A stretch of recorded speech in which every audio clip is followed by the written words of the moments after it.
Hey guys, welcome back for episode 2 of Coffee Chats. I'm glad that the last coffee chat was really encouraging from what I've heard from my friends, and so I hope for the next few coffee chats that it'll be just as thought-provoking or encouraging. For today's coffee chat, the topic is body image and just kind of my journey with it from freshman year of college. It's just something that has been a big part of my life, sad to say. And so I just want to share my journey with it physically and just share my thoughts. Oh, I spilled it. Actually, this shirt, one of my friends says that it looks like a coffee filter, so that's why I kind of wore it.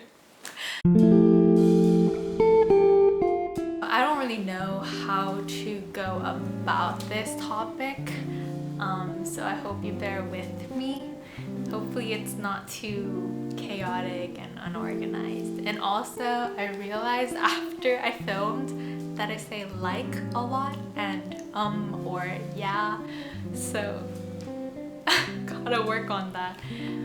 So hopefully I don't say like as much in this video. I definitely have been affected by the standards of the society. I mean, I haven't really met anyone who hasn't been affected, just because being in a society where it's always just everywhere in social media, it's really hard to ignore unless you're just not part of social media. And yeah, growing up, I would say I was affected, and my idea of being attractive or acceptable was someone who is fit or skinny. And growing up, I had a lot of skinny friends, and so I always felt self-conscious thinking that I was the duff, the designated ugly fat friend. It's really derogatory. So that's kind of how I grew up throughout high school and in college. Freshman year, I gained 10 pounds because, freshman 15. And then after that, every year I would lose weight in the summer and then come back. And then I would gain so much weight by the end of the year. It's just like a cycle for sophomore through senior year. That's just kind of the journey physically that I've been on. I kept referencing my freshman year before I gained weight. I was like, wow, I was really slim and I want to go back to that. And so because I know that my body can already be in that state, anything other than that, I think, oh, I'm chubby. But in other people's eyes, it could be, oh, I'm average, I'm normal. Yeah, but in my mind, I was never satisfied with that. So I have the type of body that gains very quickly and also loses quickly. It was kind of shocking how drastic my body could change within a year.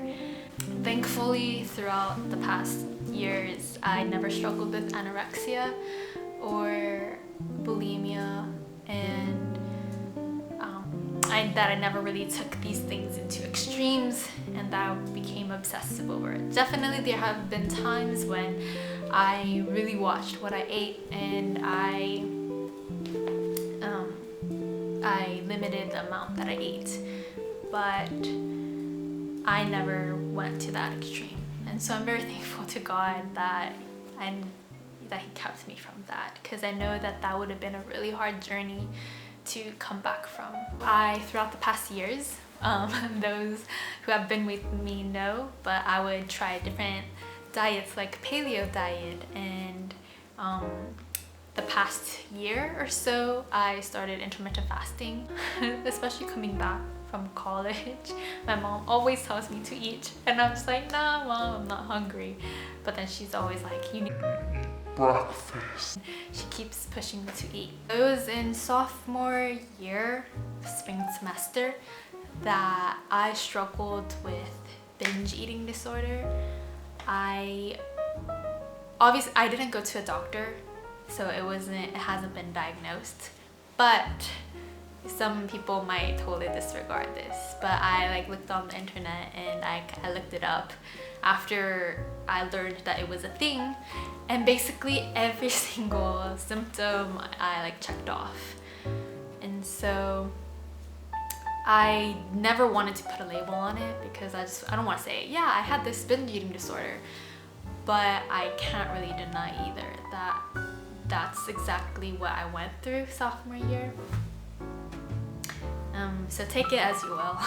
I don't know how it started or when it started specifically, but there came a point in time when I just kept eating and I couldn't stop, and I didn't know what made me do it and the reason why I did it, but I would be full from eating a lot, and yet I would continue to stuff my face. And so I would eat when I wasn't hungry, or when I was full, I would just keep eating. And obviously it affected my body. I gained a lot of weight. I just remember specifically on a day where my friends and I had eaten a lot at home, but then we were like, hey, let's go to 7-Eleven and get some more food. And we went there and we bought taquitos, and I just stuffed my face even though I was full. And I don't even like taquitos, okay? So on that day, I realized that was like my lowest point. And I realized that, there might be a problem with binge eating disorder. You always stuff your face and you just feel so disgusted. What's different from that from bulimia is that after you stuff your face, then you make yourself throw up.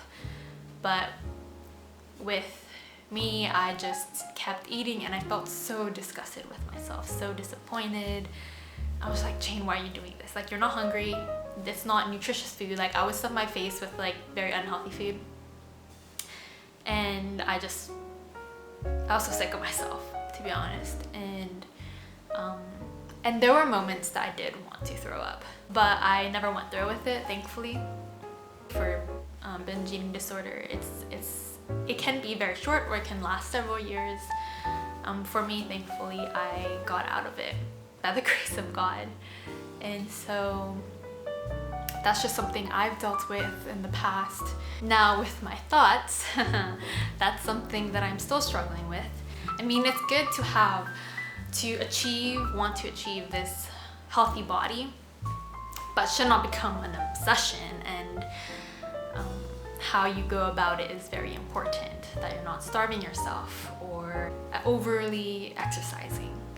And I know everyone really struggles with physical appearance and wanting to be prettier or skinnier or more good looking, handsome, built, swole, whatever you want to call it. We may put so much value into it, but we shouldn't, because what is inside of you is so much more important than the outside.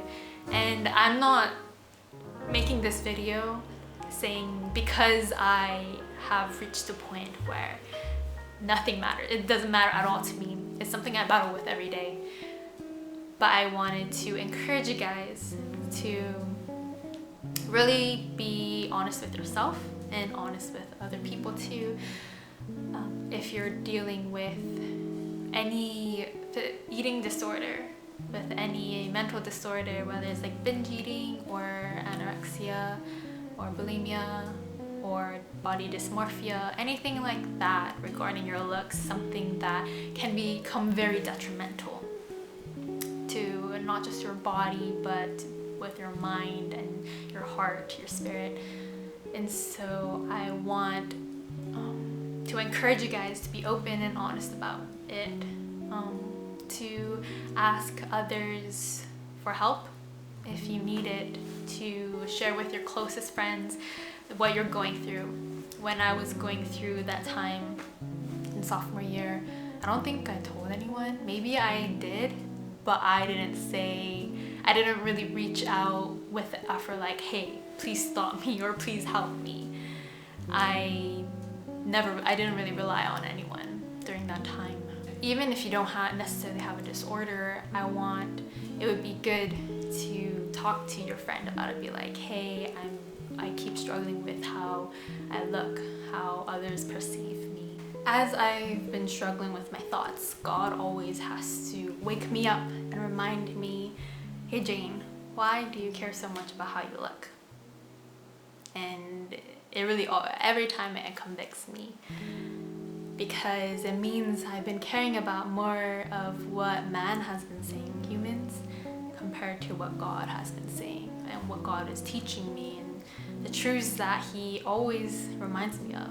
And so I want you guys to also reflect on that. If body image is something that you struggle with, think about, why do I care so much? It shouldn't be so that people, adore you and be like, oh, you're so amazing, like, physically, to get the compliments of man rather than the assurances of God.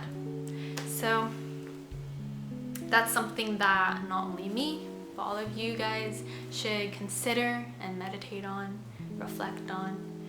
And I hope this video does help you with that. So to conclude, I just want to share a couple of Bible verses, because what is better than the Word of God? I'll start with Ephesians 4:17-24. The title is The New Man. This I say, therefore, and testify in the Lord, that you should no longer walk as the rest of the Gentiles walk, in the futility of their mind, having their understanding darkened, being alienated from the life of God, because of the ignorance that is in them, because of the blindness of their heart, who, being past feeling, have given themselves over to lewdness, to work all uncleanness with greediness.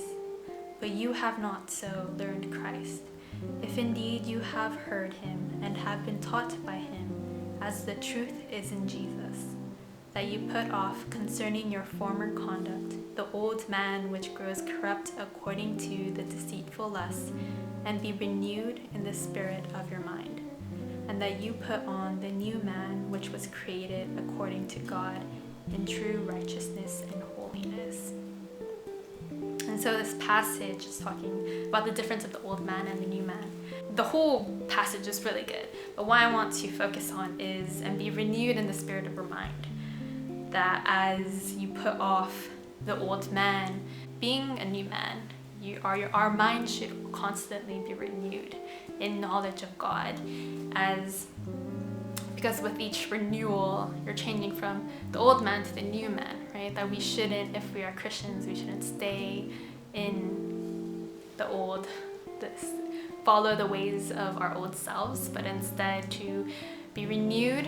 And it says in the last verse, put on the new man which is created according to God. And so I hope that passage encourages you guys. Then the other passage is Colossians 3:10. 3:9-10. Do not lie to one another, since you have put off the old man with his deeds, and have put on the new man, who is renewed in knowledge according to the image of him who created him, which is God, with Jesus. The former us, we would want to pursue the things of this world, right? But we shouldn't be conformed to this world. We should instead be renewed and pursue the things of God, rather than focusing on, the deceitful lusts of how our fleshly nature strived after. And so how do we have a renewal of mind, a renewal of heart? The answer is in Psalm 51. This is the last passage. Psalm 51 and verse 10. Create in me a clean heart, O God, and renew a steadfast spirit within me. This cleaning of heart, this renewal of a steadfast spirit, of a renewal of spirit aligned with God and His will and His desires for you, that kind of heart and mind can only come from God when you ask Him. And so whenever I struggle with body image and how I look, and when I know that God is convicting me of, caring too much and making that my idol, I always go to God in prayer and ask. I have to ask, God, Please help me not to fear man more or care about man more than you. Because all things, my whole life should be in honor of God for His glory. And so yeah, prayer is so important. We have to protect our minds. We have to continue in our knowledge of God. And so if you're struggling with body image or anything regarding physical appearance, really cry out to God and He will help you. The camera died, so I had to recharge. Body image is a spiritual matter. And when we have negative thoughts, when our thoughts are not correct and right, then it means that there's something in our hearts that is not correct, is not right with God. And so I hope that this video was encouraging. Thanks for joining me on this coffee chat. Before I go, I just want to add that my friend Joseph just started a new podcast series called Thinking Matters. It's on Spotify and YouTube and Anchor, and I think he's trying to add it on iTunes also. It'll be a great series. I know that it'll be a very thought-provoking podcast about, first it'll be about Korean American church. So if you're interested in that, you should go check it out. See you next time. Mostly, ooh, it's so hot.